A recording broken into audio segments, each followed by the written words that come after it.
जय हिंद दोस्तों, स्वागत है आपके अपने YouTube चैनल्स अभिमन्यु पे। दोस्तों आज हम जानेंगे कि जातियों की जंग में कैसे जल रहा है मणिपुर। अर्थात आज हम लोग मणिपुर हिंसा के बारे में और हाल ही में मणिपुर में जो महिला रेप कांड है उसके बारे में हम लोग समझने का प्रयास करते हैं। दोस्तों आप सभी को पता है पिछले 3 महीनों से मणिपुर में हिंसा जारी है और इन दिनों एक तस्वीर सामने आ रही है जिसमें एक महिला को नग्न अवस्था में सड़कों पे घुमाया गया है। अर्थात इस प्रकार की तस्वीर जो है हमारे मानवीय सभ्यता को दागदार करती है और इस प्रकार की जो घटना है उस दावे को भी खारिज करती है जहां पे हमारा समाज, भारतीय समाज एक सभ्य समाज होने का दावा करता है। उस दावे को भी इस प्रकार की घटना और इस प्रकार की तस्वीर जो है एकदम खारिज करती है। तो दोस्तों यहाँ पे एक प्रश्न उठता है, क्या इस प्रकार के समाज, इस प्रकार के सभ्यता को लेके हम लोग आगे बढ़ना चाहेंगे जहां पे मानवीय गरिमा और नैतिकता को कुचला जाता है? जिस देश की सभ्यता जहां पे नारी की पूजा होती है, नारी को देवता समान माने जाते हैं, अर्थात अगर इस प्रकार से नारी के साथ अगर इस प्रकार का शर्मसार करने वाली जो घटना होगी, क्या इस प्रकार की सभ्यता को, इस प्रकार के समाज को लेके हम लोग आगे बढ़ना चाहेंगे? यही आपके मन में जो भी सवाल है दोस्तों, इसे हम लोग समझने का प्रयास करेंगे। आखिर मणिपुर में जो हिंसा हो रही है, उन सब हिंसा के पीछे घटना है, उसका क्या कारण है? दोस्तों यही सब घटना के बाद प्रधानमंत्री नरेंद्र मोदी जी के द्वारा एक बयान दिया गया जिसमें नरेंद्र मोदी जी कहते हैं जो मेरा हृदय है वो पीड़ा और क्रोध से भरा है। अर्थात मणिपुर की जो घटना सामने आई है वो किसी भी सभ्य समाज को शर्मसार करने वाली है। जो मणिपुर की बेटियों के साथ जो हुआ है उसका जो गुनाहगार है उसको जो है हरगिज नहीं बख्शा जाएगा। तो ये मोदी जी के द्वारा दिया गया बयान है। अब हम लोग समझते हैं दोस्तों मणिपुर में जो घटना हो रही है इन सब के पीछे क्या कारण है, असली वजह क्या है कि इस प्रकार की कृतियां समाज में हमारे देश के अंदर देखने को मिल रही है, जो पूरे समाज को जो है शर्मसार करने वाली घटना होती है। अगर हम हिंसा के पीछे कारण तो सबका आधार आपको आरक्षण दिखेंगे कि मणिपुर में सभी का जो मामला है वो आरक्षण से जुड़ा मामला है। अब आरक्षण से जुड़ा मामला है और मणिपुर की सबसे पहले आप भौगोलिक स्थिति को देखो तो मणिपुर जो दोस्तों ये भारत का मैप है। भारत के मैप में आप देखोगे पूर्वोत्तर भारत में तो रेड कलर में आपको दिख रहे होंगे ये मणिपुर है। मणिपुर को थोड़ा सा आप जूम करके देखोगे अलग से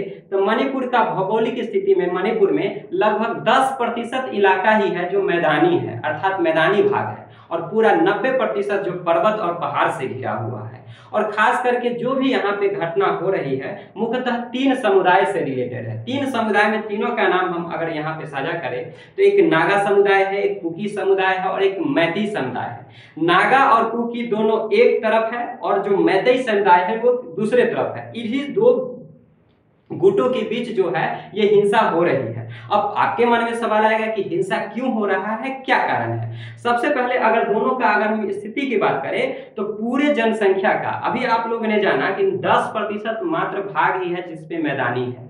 उस 10% भाग पर मैतेई समुदाय यानी जो मैतेई समुदाय है वो रहता है और पूरे जनसंख्या का वो 55% प्रतिनिधित्व करता है। और क्षेत्रफल का कितना, तो 10% भाग पे, खास करके वो मैदानी भाग पे रहता है। और खास करके जो मैतेई समुदाय है वो हिंदू कम्युनिटी से वो बिलोंग करता है। वही दूसरी तरफ अगर नागा और कुकी की बात करें तो पूरे मणिपुर की जनसंख्या का 45% प्रतिनिधित्व करता है और खास करके वो ईसाई धर्म से बिलोंग करता है। और वो खास करके जो 90% इलाका पूरा जो पर्वत और पहाड़ी इलाका है उसमें वो निवास करता है।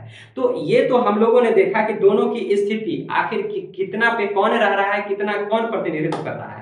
अगर दोनों की स्थिति को अगर हम संक्षेप में समझें तो इस तरह से आप देखोगे तो मैतेई समुदाय जो है वो नागा और कुकी जो समुदाय है उसके अपेक्षा कुछ ज्यादा ही अच्छे कंडीशन में है। और हाँ, यहाँ पे समझने वाली बात है कि जो नागा और कुकी जो समुदाय है वो आदिवासी है यानी एसटी समुदाय से बिलोंग करता है। वही जो अगर मैतेई समुदाय है वो एसटी समुदाय से बिलोंग नहीं करता है। पूरे विधानसभा की बात करें दोस्तों कि विधानसभा में वहां पे 60 विधानसभा का सीट है जिसमें से 40 जो विधायक हैं वो अकेले मैतेई समुदाय से आते हैं। इस प्रकार आप अध्ययन करोगे तो देखोगे कि जो मैतेई समुदाय है वो पूरे तरीके से चाहे आप धार्मिक देख लो, चाहे आप आर्थिक देख लो, चाहे राजनीतिक देख लो, हर क्षेत्र में शक्तिशाली है। किनकी अपेक्षा? तो जो आदिवासी समुदाय नागा और कुकी है उनकी अपेक्षा। अब इन सब के बावजूद घटना का शुरुआत कहां से होता है? तो लंबे समय से जो मैतेई समुदाय है, जो हिंदू धर्म से बिलोंग करते हैं, वो जनजाति की दर्जा देने की मांग कर रहे हैं। अर्थात वो चाहते हैं कि हमें भी जनजातीय का एसटी का दर्जा दिया जाए। अब आपके मन में सवाल आएगा कि ये क्यों मांग कर रहा है? तो लंबे समय से इन मैतेई समुदाय के द्वारा जनजाति का दर्जा की मांग किया जा रहा था, जो मई महीने में क्या होता है कि वहां के हाईकोर्ट के द्वारा जो है इन्हें जनजाति का दर्जा दे भी दिया जाता है। जब जनजाति का दर्जा दिया जाता है तो इसके विरुद्ध में आंदोलन हो जाता है। आंदोलन कौन करेगा?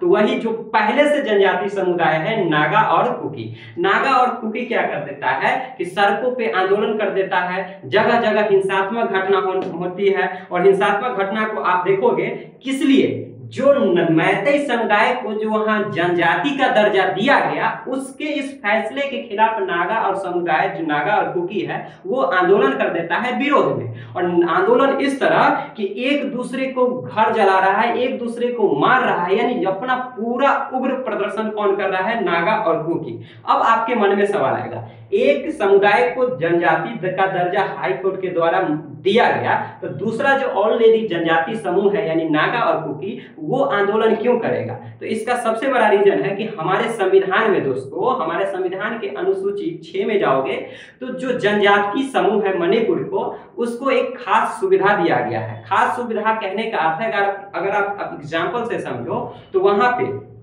जो जनजाति समूह है, तो जनजाति समूह पर्वत और पहाड़ी इलाकों में निवास करते हैं, तो वहां कोई अन्य समुदाय, कोई दूसरा जो समुदाय है, वो जमीन खरीद नहीं सकता है। इस प्रकार से आप निरीक्षण करोगे तो देखोगे जो मैतेई समुदाय जो खास करके इम्फाल घाटी यानी कि मैदानी भाग में रहते हैं, जो जनजाति दर्जा होने का मांग कर रहे थे, वो इस पहाड़ी इलाकों में, जहां पहाड़ी इलाकों में जमीन नहीं खरीद पाएंगे, ये समस्या किनके साथ था? मैतेई समुदाय के साथ। अब उनको जनजाति समूह का दर्जा दे दिया गया। अब जनजाति समूह का दर्जा दे दिया गया तो वो भी अब पहाड़ी इलाका में जमीन खरीद पाएंगे। तो इसका विरोध पहले से रह रहे उस जगह पे अन्य जनजातियों को क्यों है, जो नागा और कुकी है, तो उसको डर है। उसको डर इस बात का है कि उसका कहना है कि पहले से ये जो मैतेई समुदाय है वो हर तरीके से मणिपुर में वेल प्रिपेयर्ड, यानी एक तरह से पूरा एकदम अच्छे कंडीशन में है। अगर उसे फिर और जनजाति का दर्जा दिया जाता है तो वो लोग हमारे इलाके में आके जमीन खरीदेगा तो हम लोग का जमीन छिनाने लगेगा। अगर हम लोग का जमीन छीन जाएगा तो हम लोग ऑलरेडी एक हाशिए पे है और हमारा समुदाय धीरे धीरे क्या होगा, बिल्कुल और ज्यादा हाशिए पे चला जाएगा। तो इस बात का डर किसे सता रहा है? इस बात का डर नागा तथा कुकी समुदाय को सता रहा है। तो यही कारण था कि वो जनजाति समूह जो है इसके खिलाफ क्या कर रहा है, विरोध कर रहा है। तब तो आपके मन में सवाल आएगा कि सरकार वहां का क्या कर रही है, सरकार क्यों नहीं ठोस कदम उठा रही है? तो सरकार और नागा जो कुकी समुदाय है उसके खिलाफ, दोनों के खिलाफ भी बगावत है। सरकार का कहना है कि ये जो नागा और कुकी समुदाय है जो पर्वत तथा पहाड़ों में रहते हैं, उस इलाकों में रहते हैं, वो अवैध तरीकों से वहां पहाड़ी इलाका को कब्जा किए हुए हैं, जंगल को, और वहां पे अवैध तरीके से, गैर कानूनी तरीके से अफीम का खेती करते हैं, जो कि गैर कानूनी है।